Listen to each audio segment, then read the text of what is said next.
Hello दोस्त, आप सबको हम आज एक अपने दिल्ली की तरफ लेकर चलते हैं, जहां बीजेपी और आम आदमी पार्टी के बीच काफ़ी दिनों से ये सुर्खियों में आवाज़ बातें चल रही थी कि वहां आम आदमी पार्टी बीजेपी का सफाया कर देगी। पर आज ये कंडीशन है, अभी अभी जस्ट की न्यूज़ है कि बीजेपी ने आम आदमी पार्टी, केजरीवाल की पार्टी झाड़ू को खुद से वहाँ से उखाड़ के फेंक दिया। और क्योंकि वहाँ की जो जनता तुल्य है, बीजेपी को काफ़ी सपोर्ट किया, इसके लिए वहाँ की जनता तुल्य को बहुत बहुत धन्यवाद। क्योंकि हर वक्त हर समय बराबर नहीं रहता, क्योंकि वहाँ के जो हैं माननीय केजरीवाल जी, उनके अंदर भी ज़्यादा कॉन्फिडेंस हो गया था। और जो कुछ नेता भी उनके साथ जुड़े लगे हुए थे, उनके अंदर भी कॉन्फिडेंस बढ़ गया था कि हम बीजेपी को उखाड़ फेंकेंगे। क्योंकि कहा गया है किसी को हराने के लिए, ठीक है, अपने एजेंडे को रखना चाहिए, ना कि किसी की गलतियां ढूंढनी चाहिए। कभी भी किसी को हराने के लिए उसकी गलतियां मत ढूंढो, अपना एजेंडा बताओ कि हम क्या करेंगे, हम जीतेंगे तो ये करेंगे वो करेंगे। और किसी के पीछे पड़ जाओ कि हम ऐसा नहीं ऐसा कर देंगे, हम इनको हटा देंगे, ये लूटपाट पार्टी है, ये पार्टी वो पार्टी है, ये ज़्यादा कॉन्फिडेंस ही ले डूबी। और ज़्यादा कॉन्फिडेंस करना और ले डूबना ये अच्छी चीज़ें है। क्योंकि कॉन्फिडेंस वैसी जगह दिखाया जाता है जो खुद के ऊपर हो, जो पब्लिक के ऊपर हो, जनता के ऊपर हो। जनता तुम्हारा अच्छा और बुरा देखती है, तुमने रह के क्या किया क्या नहीं किया। आप इसके बारे में ध्यान नहीं दिए होंगे कि इन लोगों का जो लफ्ज़ है, कभी भी किसी भी वक्त किसी भी समय कुछ भी निकलता है, कुछ भी बोलते रहते हैं। यही कारण है कि अभी तक लगभग 14 से 15 सीटें तो श्योर हो चुकी हैं। अभी गिनतियाँ चालू भी हैं और केजरीवाल भी परास्त हो चुके हैं, हार चुके हैं। अब जब मुखिया ही हार गया तो और लोगों की बात तो अलग है। और हमारे यहाँ उत्तर प्रदेश में मिल्कीपुर का भी चुनाव हो रहा है, गिनतियाँ चल रही हैं, वहाँ भी बीजेपी जीत के कगार पे है और बीजेपी वहाँ भी जीत का परचम लहरा देगी।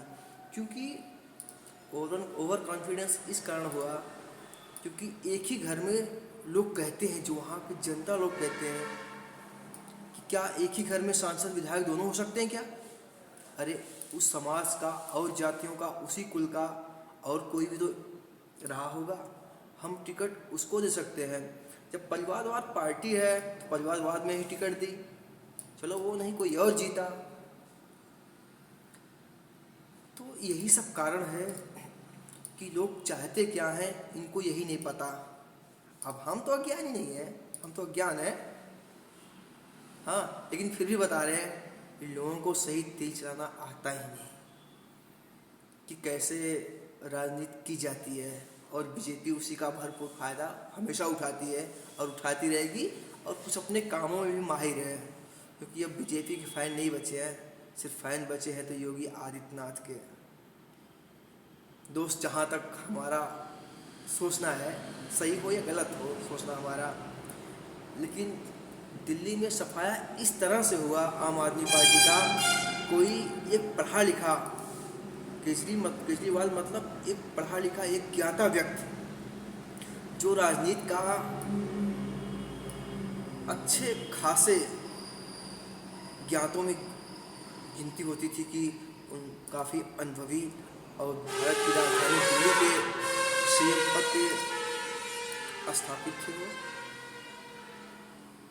और हमें लगता है ऐसा कि सबसे पढ़े लिखे और ज्ञानी भी थे। उन्होंने आम आदमी पार्टी को कैसे खड़ा किया और कितना मेहनत किया कि उस बुलंदी तक लेके गए। पर सबसे बड़ा कारण ये हुआ कि वो अभी भी हारते नहीं दिल्ली से। अगर पर्सनल पार्टी में रहे होते आम आदमी पार्टी में, हारने का कारण ये हुआ कि इंडिया गठबंधन में जितने पप्पू हैं, पप्पू के साथ खुद पप्पू बन गए केजरीवाल जी। सच बात ये है। जब ऐसे ऐसे लोगों की संगत रहेगी तो मुंह से कुछ न कुछ ऐसे लफ्ज़ निकलते रहेंगे, ऐसी बातें निकलती रहेंगी कि आप तथ्य की बात समझ नहीं पाओगे। और जनता बेवकूफ़ नहीं है। बेवकूफ़ इसलिए नहीं है क्योंकि कभी तुम बहलाओगे फुसलाओगे संविधान खतरे में है, ये खतरे में है। ऐसा कुछ भी नहीं है। पढ़े लिखे व्यक्तियों को ये चीज़ मालूम चलता है कि लोकतंत्र से देश चल रहा है और लोकतंत्र से देश चलेगा।